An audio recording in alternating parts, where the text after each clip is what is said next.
All right, you guys, I'm back at the house. The hard part is over. We did the shooting, we did the cleaning, we did the processing, we did the freezing. Now it's time to enjoy the fruits of our labor and do the cooking. So you already know what's up. On the menu today is squirrel, chicken of the trees, tree rats, limb rats, whatever you want to call them. They're here, they're good, they're tasty. I'm gonna show you my favorite recipe. Let's see what's up.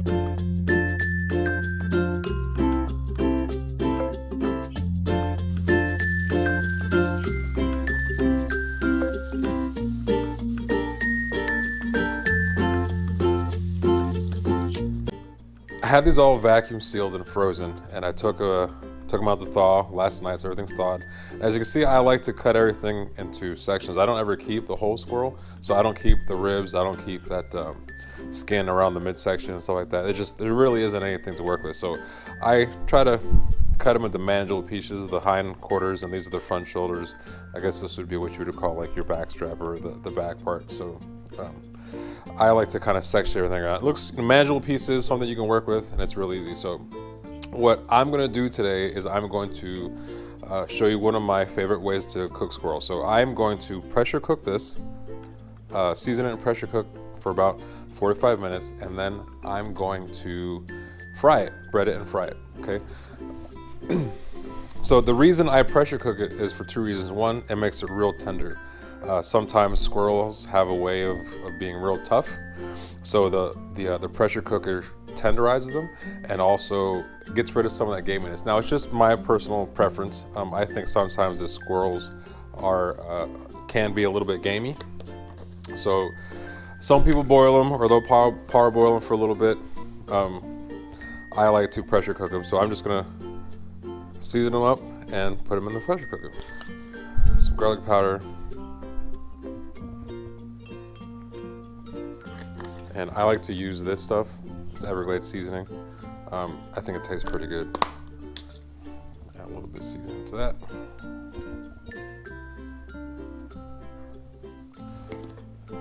And some cracked pepper.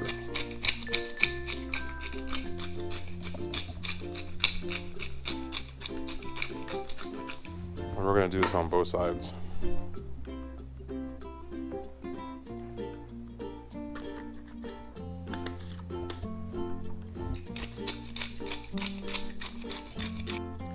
Now that I got everything seasoned up, what I'm gonna do is I'm gonna layer it inside the pressure cooker and add my chicken broth, okay?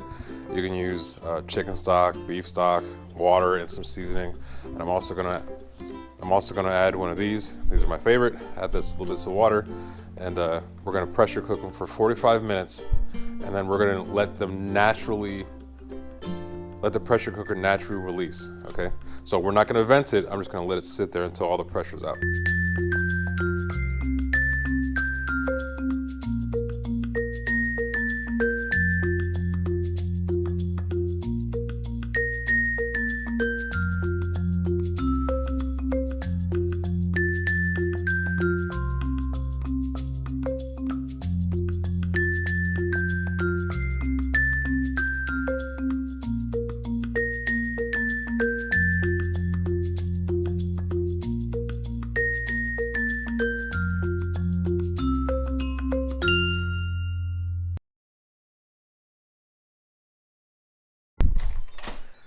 Pressure cooker naturally vent, okay?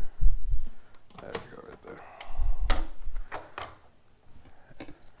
So you can see all our little tidbits, all nice and juicy and tender, okay? That smells pretty good.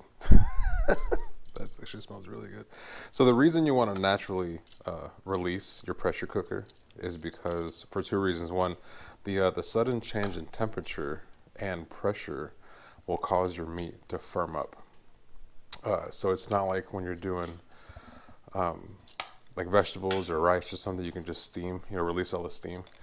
You don't want to do that when you're cooking meat, especially it's something like this, like chicken or wild game or something like that, because it will cause, see, look, it just fell off the bone right there. I might not be able to fry that one. It causes it to firm up, and it causes it to get tough, which is the opposite of what you're trying to do. So let me get these little pieces and stuff out of here.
So now what I'm gonna do, that I got those out, I'm gonna take these onions,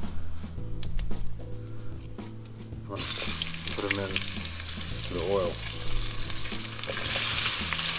2 reasons.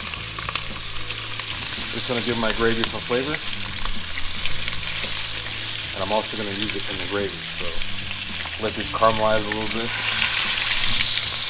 Okay. Here is all the oil and drippings from the when I fried it. Okay, I'm probably not even gonna use all of this stuff, but I'm gonna pour it in the pan. Same pan. I didn't wash it out, didn't rinse it, didn't do anything. I have the beef or the chicken broth. This is about two cups.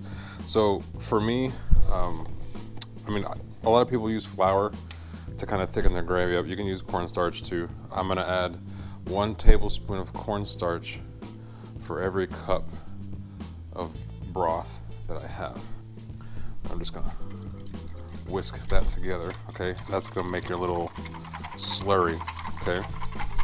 So we're gonna set that to the side.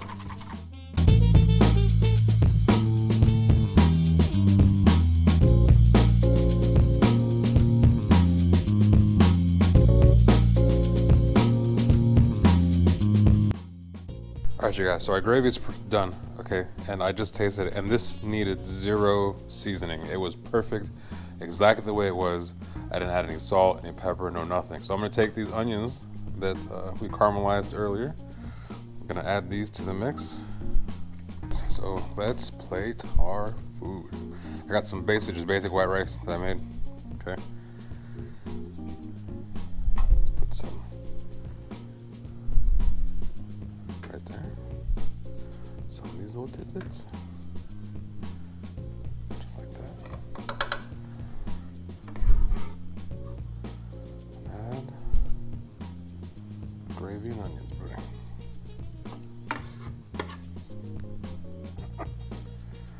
That's it right there.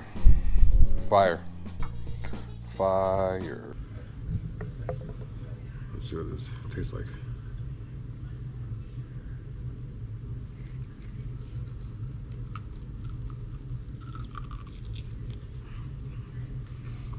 It's perfect, actually. Frying it really gave it that crunch, but I still kept all the flavor from when you pressure cooked it, and it's not tough at all. It's very tender, and that gravy is just phenomenal. Yeah, it swells right the bone. That's perfect. All right, you guys, that's all I got for today. Hopefully you enjoyed it. Hopefully you learned something new. If not, hopefully you decided to try something new. This recipe is really easy to make. It doesn't take a lot of time, and they actually taste really good. So let me know what you think about it in the comments, or if you know something else, another recipe, another way to try it, go ahead and leave it in the comments down below too, and we'll talk about it. If you haven't done so yet, give me a thumbs up and consider subscribing to my channel. We got plenty of stuff coming on.